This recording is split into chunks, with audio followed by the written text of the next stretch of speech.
Buenos días y bienvenidos a las entrevistas en Religión Digital. Hoy nos acompaña Pablo Dors. Pablo, muy buenos días. Encantado de estar con vosotros, buenos días. Viejo amigo, hace mucho tiempo que no Yo creo que nos veíamos. por lo menos 4 o 5 años desde que estuve aquí hablando del Estupor y la Maravilla, una novela que publiqué en Pretextos en el 2007. Creo que han pasado por lo menos varios años. 5 años largos, sí. Y Sí. ya era hora de tenerle otra vez entre nosotros.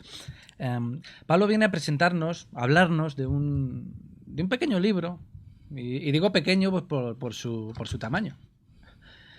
Pero que es un libro que no sé si nos va a costar hablar de él, porque se llama Biografía del Silencio, pero vamos a intentar utilizar las palabras justas y apropiadas para desentrañar ese gran misterio también que en muchas ocasiones es el silencio. Estamos en una sociedad en la que estamos acostumbrados a que si no hablas o a que si no estás presente de alguna manera no existes, y en buena medida tendemos, no sé si a despreciar, pero sí a minusvalorar el valor de en algún momento estar callados. Sí, solemos oponer silencio a palabra, y yo creo que más bien habría que oponerlo a ruido. Y para mi modo de ver es un libro importante, al menos en un sentido, y es en el que, en mi opinión, el ruido es el problema número uno del hombre occidental hoy, y el silencio sería, por tanto, la primera necesidad básica, ¿no? Sin ese silencio primordial, difícilmente lo que vayamos a decir, sea lo que sea, va a poder calar, poder llegar, ¿no? ¿Y cómo entendemos ese silencio, Pablo? Dices, no como ausencia de palabras, Sí, sino como, sí, supongo, como un proyecto también de vida interior. Sí. Bueno, en el libro yo hablo de distintas fases, ¿no? del silencio. Primero, evidentemente, acallar los ruidos externos, un silencio exterior, un ruido exterior que hay que callarlo para llegar al silencio exterior, y luego, evidentemente, un silencio interior. Y ese silencio interior tendría varias fases, varios planos, ¿no? Un primero sería silenciarse, ¿no? O sea, pero no se queda uno simplemente en el silenciarse, sino en el ser capaz de escuchar, ¿no? O sea, y de mirar, ¿no? O sea, decir que este libro se titula Biografía del Silencio. También lo podría haber titulado Biografía de mis silencios, pero luego se subtitula Breve ensayo sobre meditación. Es decir, que aquí de lo que estoy hablando es de meditación, y por tanto hago una reflexión desde mi experiencia. Es un libro muy experiencial, incluso diría confesional, una confesión de mi propia experiencia del silencio. Bueno, de en qué consiste la práctica, cómo se hace eso de acallarse para aprender a escuchar. ¿Y cómo se hace? Esa es la pregunta obligatoria, ¿no? Bueno, pues tiene 4 fases.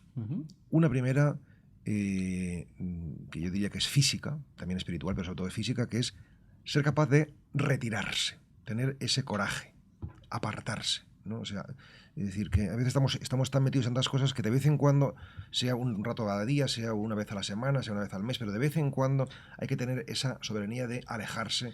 Pero entendido como un rato para mí mismo. Un rato para mí mismo, exacto. Exacto.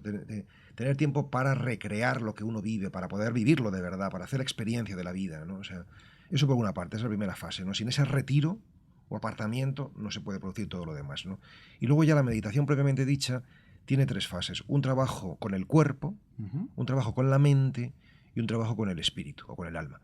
Con el cuerpo sería lo que llamamos relajación, con la mente sería lo que llamamos concentración, y con el espíritu sería lo que llamamos contemplación, ¿no? Entonces, muy brevemente, con el cuerpo se trata de repasar mentalmente las distintas partes del cuerpo. Se puede hacer de manera más extensa, prolija o más breve, para que el cuerpo quede sin tensiones, quede relajado, ¿no? Esa sería una primera fase. La fase de concentración se suele hacer, por lo menos por la vía que yo practico, que tiene que ver con la meditación zen, por medio de la respiración, mediante la consciencia de que estamos respirando concentrados en el abdomen, o jara que llaman, ¿no? Si te concentras de la inspiración y la expiración, esto se puede hacer simplemente estando presentes a esa respiración, o contando las respiraciones del 1 al 10 y luego volviendo a empezar, ¿no? Porque entonces cuando estás contando, pues tu mente está nada más en la cuenta, no estás en otras cosas, no estás disperso. Es Entonces, difícil. Es difícil, te vas, pero luego vuelves a empezar. Es una práctica, se va aprendiendo, ¿no? O sea, claro, es que queremos aprender a meditar en 2 sesiones, pero comprendemos que, por ejemplo, aprender a tocar la guitarra hace falta unos cuantos años. Dejemos claro que no es un manual para aprender a meditar y a encontrar el silencio en 10 lecciones. No, lo prioritario, antes incluso del retiro que te he hablado, yo subrayaría que lo importante es tener una determinada determinación, es decir, decidir que yo quiero tener una vida interior. No quiero vivir simplemente hacia afuera, sino también necesito vivir hacia adentro, porque si no, no es vida lo que tengo, ¿no? Bueno, y la última fase, después de este trabajo de concentración mental, ¿no? O sea, trabajo con el espíritu espiritual, contemplativo, habría dos caminos. Un camino más budista, por así decir, o zen, que se trabaja con koans, ahora diré lo que es, y un trabajo más explícitamente cristiano, que se trabaje pues, con frases evangélicas o con palabras de Jesús, ¿no? O simplemente con el nombre de Jesús, de manera que también te va habitando, ¿no? O sea, sí que quiero decir una palabra del tema de los koans, porque a lo mejor resulta más desconocido. Un koan es algo así como un acertijo o una pequeña historia o una palabra incluso nada más, que el maestro zen propone a sus discípulos o a sus monjes para que trabajen con ello en la meditación, en el tiempo de silencio.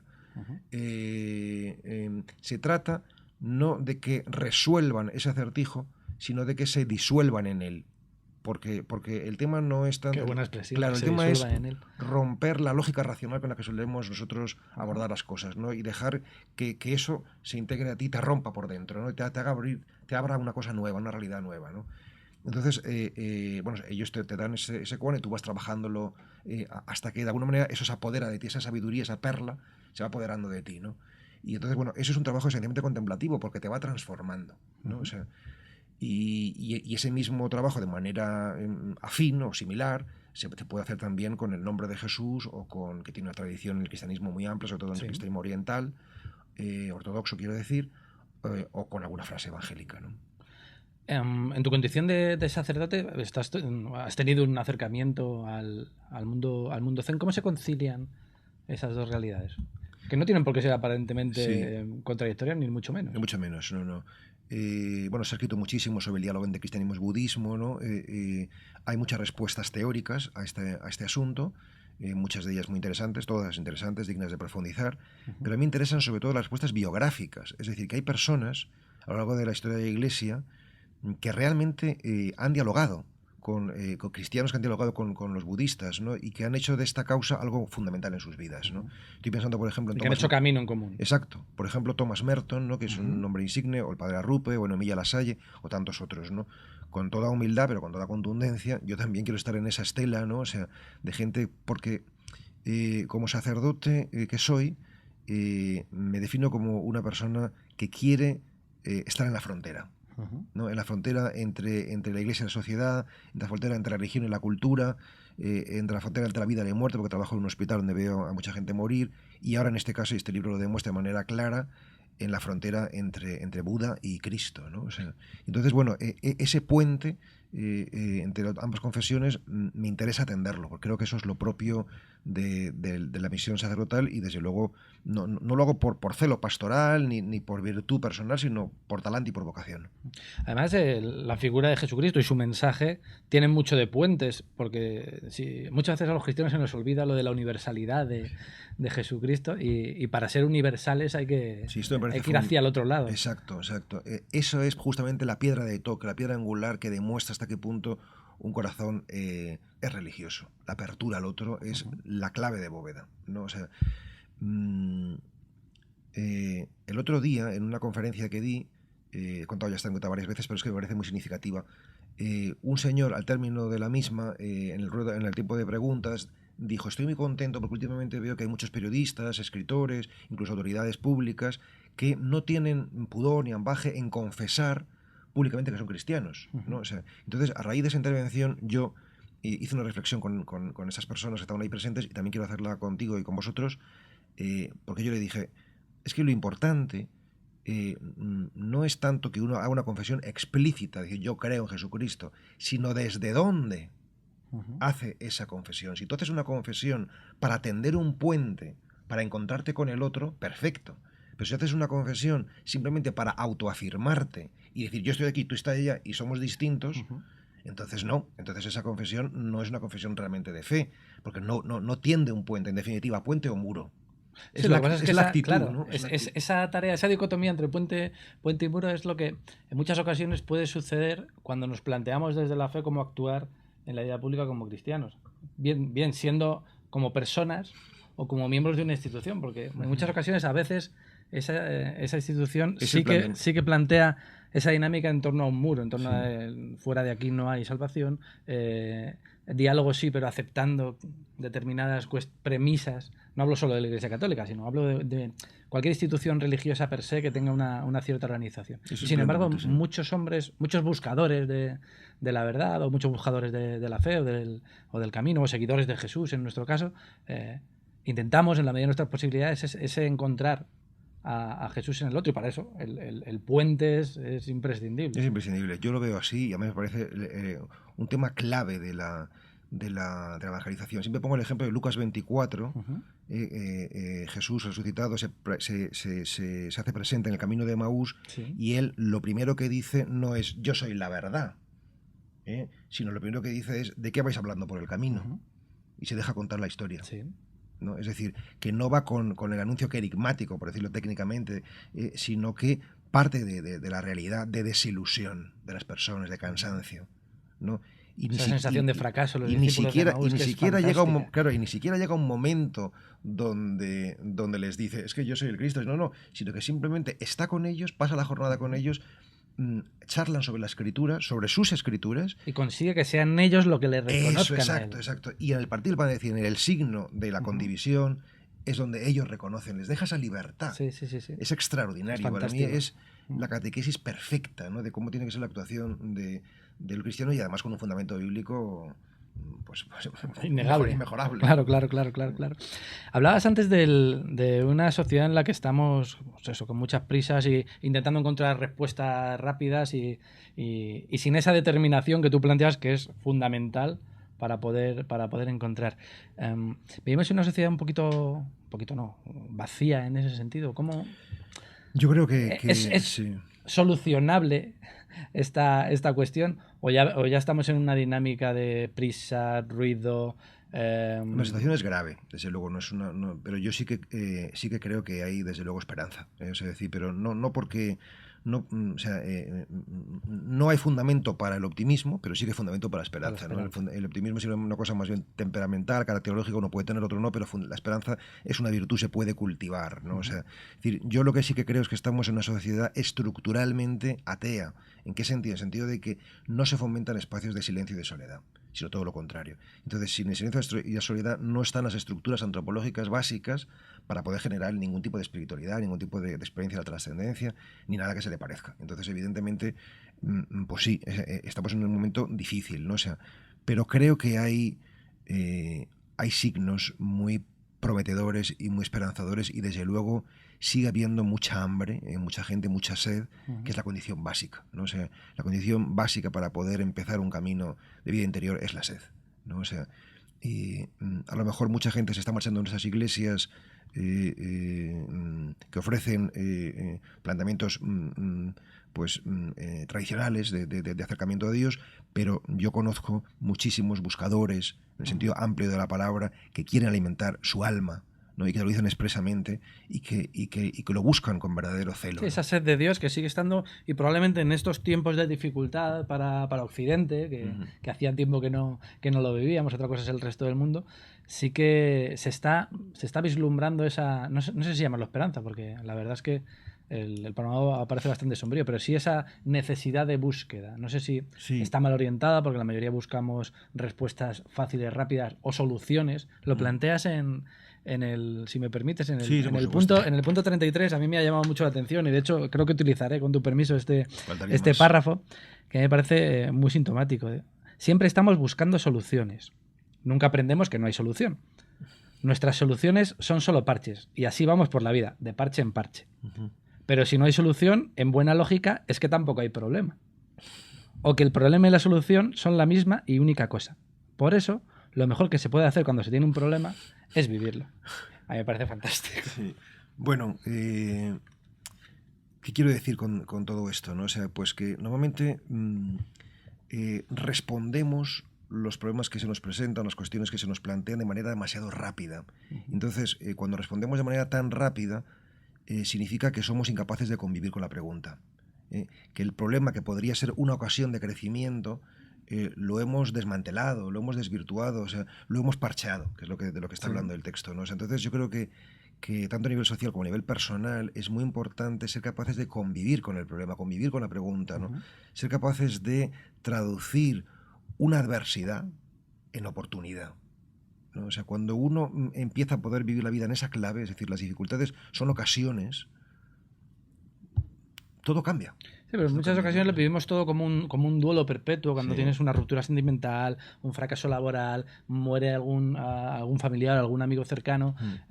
Esas se ven como losas, como piedras, sí, que hay que aprender a convivir con ellas, pero siempre siempre, o casi siempre, las afrontamos desde la dinámica del me ha sucedido algo horrible, claro, tengo que vivir con ello. claro. No voy a... Esto forma parte de la vida. Exacto. También te reconozco que para mí es muy difícil No para dar todos. ese paso de decir, bueno, las cosas suceden y forman parte de la vida y hay que, no sé si dar gracias por ellas, Y pero sin embargo, si nos fijamos bien y analizamos nuestra propia vida, veremos que el dolor es nuestro principal maestro.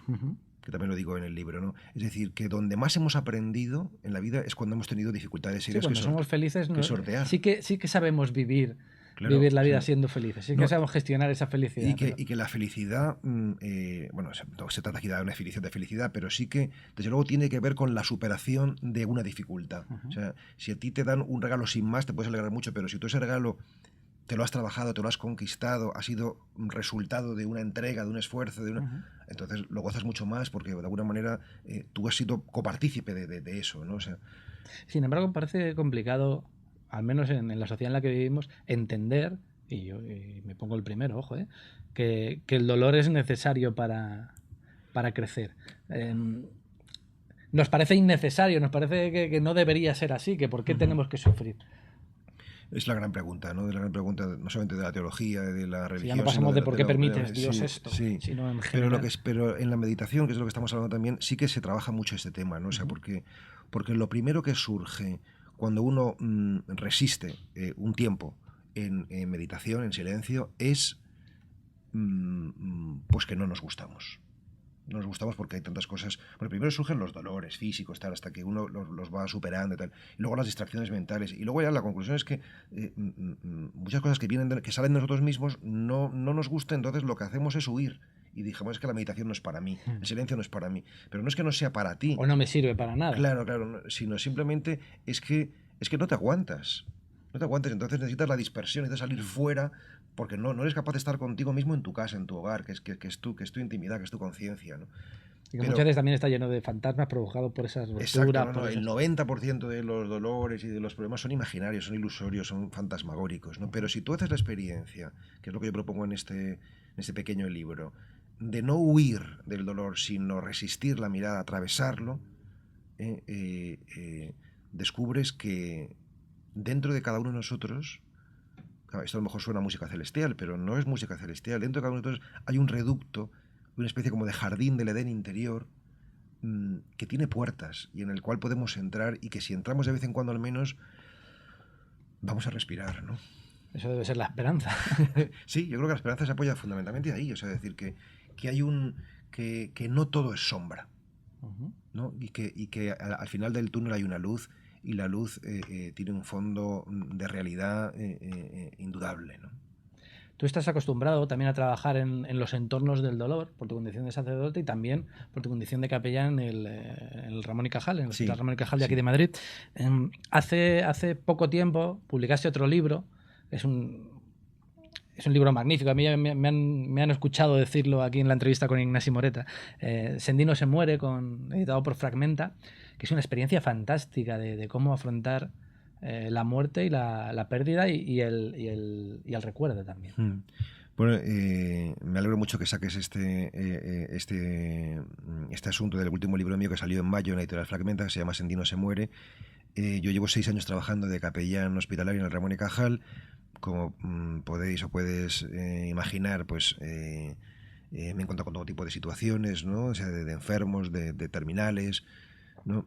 Pero de todas las historias que me ha tocado vivir, una de las más hermosas es la de la doctora África Sendino, que era una mujer más o menos de mi edad, que en el 2008 fue cuando falleció, y ella, yo la conocí en mi condición de capellán, pero ella sabía que yo también tenía unas cuantas novelas publicadas, que era escritor, entonces ella tenía mucho interés en dejar un testimonio escrito de cómo vive la enfermedad una persona que es médico, porque ella era médico, Claro. ¿no? Y entonces quería escribir un libro, ¿no? Y me pedía asesoramiento. Entonces iniciamos un proceso de asesoramiento literario muy bonito. Entonces yo iba a visitarla, ella me daba el material que había trabajado, yo se lo devolvía corregido, con infinito respeto, como es natural, ¿no? Y así hasta que llegó un momento en nuestras visitas que nos dimos cuenta pues de que ella no iba a ser capaz de acabar ese libro, ni muchísimo menos, porque estaba todavía en un estado muy incipiente y la vida pues no le daba de sí, ¿no? Y entonces me hizo prometer pocos días antes de morir que yo sacaría de alguna manera a la luz pública este testimonio. Eso tiene que ser difícil, aceptar una promesa Sí. en el lecho de muerte, como quien De hecho, dice. para mí ha sido mi primer y único libro hasta ahora de encargo, porque todos los libros, bueno, yo soy fundamentalmente un narrador más que un ensayista. De hecho, mis libros anteriores son todo novelas. Estos dos últimos, El Sendino se muere y este, son ensayos. El Sendino fue por un encargo, ¿no? Porque esta mujer me pidió esto, entonces yo sentí un poco una cierta constricción, porque constreñido, ¿no? O sea, porque no tenía la libertad de la ficción de poder contar lo que te da la Sí, gana. pero no puedes evitar que haya unos toques literarios que, Claro, que hacen de la lectura de ambos. Este tiene otro tono más didáctico, sí, más probablemente, reflexivo, sí. pero Sendino se muere no es una novela, porque no lo es, pero es un libro Es magníficamente muy narrativo, escrito. sí. Sí. Muy narrativo, sí. Bueno, este también es narrativo en el sentido que cuento mi experiencia, ¿eh? Porque yo, si escribo ensayo, como son estos casos, tiene que ser ensayo narrativo, no Claro. simplemente manual o teórico, puramente sí, puramente. No, y tiene que tener el toque de belleza. El toque de la experiencia, Eso ¿no? es. Y de la vida, ¿no? Porque al fin y al cabo se escribe para vivir, ¿no? O sea, Te he interrumpido, estabas ahí. sí, no, bueno, pues simplemente te estaba contando lo de Sendino, ¿no? Y bueno, pues de esa relación salió este librito, ¿no? Sendino se muere, ¿no? Que es un libro pequeñito también, pocas páginas quiero decir, pero que me ha dado muchas alegrías. Se agotó también muy pronto la segunda edición, la primera edición, como en este caso de La biografía del silencio.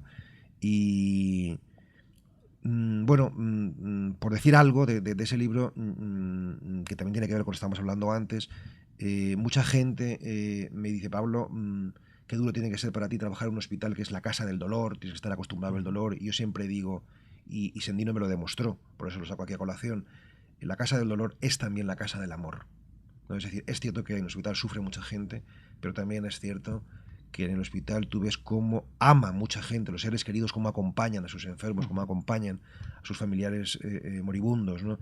Y eso es algo que si tú tienes ojos para verlo y corazón para sentirlo, lo ves y lo sientes. Sí, al final lo que hablábamos antes, que en el dolor es donde verdaderamente se demuestra la auténtica condición humana. Y eso, ese rinconcito del alma del que hablabas antes, donde está el Jardín del Edén, el ¿no? jardín del Edén, está la esperanza, y también está esa parte de Dios probablemente que tenemos Sí. más evidente, que es la capacidad de amar y de dejarnos querer. Claro, porque uno empieza como capellán hospitalario, por ejemplo, queriendo ayudar a los demás, pero la lección que sacas, y Sendino fue paradigmática en este sentido, es que son los demás los que te ayudan a ti, ¿no? O sea, es decir, que si ya es meritorio ayudar a los demás, mucho más meritorio aún es dejarse ayudar por ellos. Sí. Y esa es la experiencia de Sendino, ¿no? O sea, que ella, que siempre había vivido para ayudar siendo médico, de pronto cae enferma y tiene que ser ayudada, ¿no? Y tú, a su vez, la estás ayudando a hacer un libro y esto es algo... y ese libro te sirve para también entender... Esto es algo genuinamente cristiano, porque nosotros pensamos siempre en Jesús como aquel que ayuda, pero Jesús, cuando nace, hasta que es mayor y pasan muchísimos años, es uno que fundamentalmente se tiene que dejar ayudar. No sabe comer, no sabe hablar, no sabe caminar, tiene que enseñarle todo, tiene que dejarse, ¿no? O sea, solamente quien pasa por esa escuela de dejarse ayudar puede, a lo mejor, luego poder ayudar de manera... Sí. Dando es como se recibe, digna, ¿no? pero hay que querer también recibir. Sí, saber recibir, sí. La teoría de los vasos comunicantes, que funciona mucho en esto de la teología del amor. Es que el amor que cuente, que construye, o la ayuda que cuente, es solamente la experiencia del desbordamiento de amor. Entonces sí que eso puede ser constructivo, ¿no? Ha sido un auténtico placer, Pablo. Se nos ha acabado el tiempo, pero ojalá tengamos más ocasiones pronto de volver a hablar, bien con un libro sobre la mesa o bien sin él, sobre este y otros temas. Muchísimas gracias. De momento os dejamos con Biografía del silencio, de Pablo Dols, publicado por Siruela. También os recordamos Sendino se muere, de Fragmenta, que todavía está en librerías. Y Pablo, muchísimas gracias y esta es tu casa. Un placer auténtico, gracias. Y a ustedes pues les esperamos en nuevas ediciones de las entrevistas en Religión Digital. Muy buenos días.